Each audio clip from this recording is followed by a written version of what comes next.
अंदर हम jump statement discuss करेंगे कि पीएचपी के अंदर जंप स्टेटमेंट क्या है। तो सबसे पहले हम समझते हैं कि जंप स्टेटमेंट क्या है। ऐसे बहुत से सिनेरियो हैं प्रोग्रामिंग लैंग्वेज में जहां आप किसी एक खास डिसीजन के बिहाफ पर कहीं जंप करते हो, ठीक है। तो यहाँ पर 3 कीवर्ड हैं। सबसे पहले हमारे पास जो है वो ब्रेक है, ब्रेक के बाद कंटिन्यू है और कंटिन्यू के बाद एग्जिट है।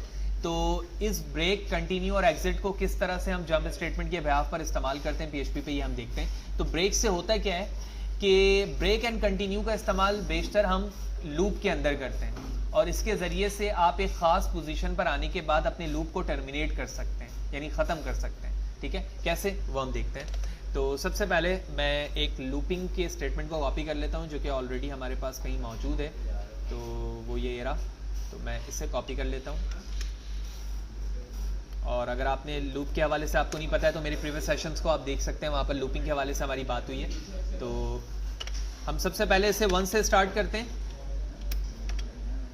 10 तक और i की वैल्यू में प्लस करते हैं और हर लाइन पे क्या होगा, हमारे पास वैल्यू प्रिंट हो जाएगी। तो मैंने यहाँ पर हर लाइन पे वैल्यू को प्रिंट करवा दी और वैल्यू को प्रिंट करवाने के बाद कंट्रोल एस करते हैं और बॉडी क्लोज करते हैं।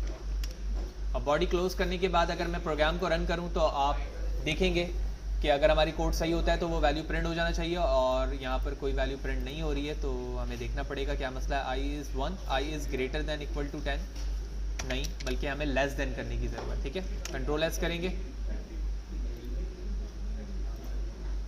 पेज को रिफ्रेश करेंगे और आप देख रहे हैं कि तमाम वैल्यू यहाँ पर प्रिंट हो रही है। अब एक्चुअली ब्रेक के ज़रिए से आप क्या कर सकते हैं वो हमें यहाँ पर टेस्ट करना है। तो सबसे पहले मुझे फॉर लूप के अंदर एक इफ स्टेटमेंट बनानी है और मुझे कहना है कि अगर $a की वैल्यू 5 हो जाए तो आपने एक काम करना है और वो ये है कि आप लूप को क्या कर दो, ब्रेक कर दो, यानी ख़त्म कर दो। यानी सबसे पहले वैल्यू प्रिंट होगी 1, फिर 2, फिर 3, फिर 4 और 4 के बाद जैसे ही 5 वैल्यू होगी तो मैं इस बॉडी के अंदर आ जाऊंगा और वैसे ही ये लूप ब्रेक होगा और हमारा जो रीडर वो है वो यहाँ पर पहुंच जाएगा, जो कि आगे कोई कोड मौजूद नहीं है। तो लेट्स सी इसका आउटपुट क्या होता है। कंट्रोल एस करता हूँ, पेज को रिफ्रेश करता हूँ और आप देख रहे हैं 1, 2, 3, 4 लिखा आया और 4 जैसे ही इसकी वैल्यू 5 होती है ये लूप टर्मिनेट होकर यहाँ पर जंप कर जाता है। तो ये काम हमारे ब्रेक का था। जबकि अगर मैं कंटिन्यू की बात करूँ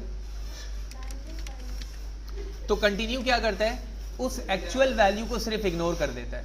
यानी 1, 2, 3, 4 के बाद 5 नहीं आएगा बल्कि कौन सी वैल्यू आ जाएगी, 6। ये सिर्फ और सिर्फ उस एक्चुअल वैल्यू को इग्नोर कर देता है जिस पे आपने कंडीशन लगाई है।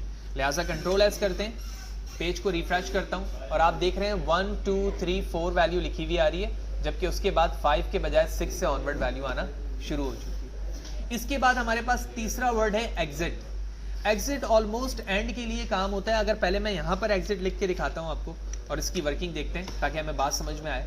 और मैंने अपने प्रोग्राम को रन किया तो एज लाइक कंटिन्यू ही इसकी वर्किंग होती है, लेकिन नॉर्मली हम इस सिनेरियो को ज़्यादातर किसी खास कंडीशन पे इस्तेमाल करते हैं ताकि हमारा लूप वहाँ से बाहर आ जाए बल्कि प्रोग्राम ही हमारा क्या हो जाए, एंड हो जाए। इस चीज़ को मजीद इस एग्जाम्पल से हम समझते हैं एग्जिट के कीवर्ड को। तो मैं थोड़ा जूम करता हूँ और इस एग्जाम्पल पे आप देख रहे हो कि एक वेरिएबल लिया गया है और उस वेरिएबल में 8000 वैल्यू स्टोर है।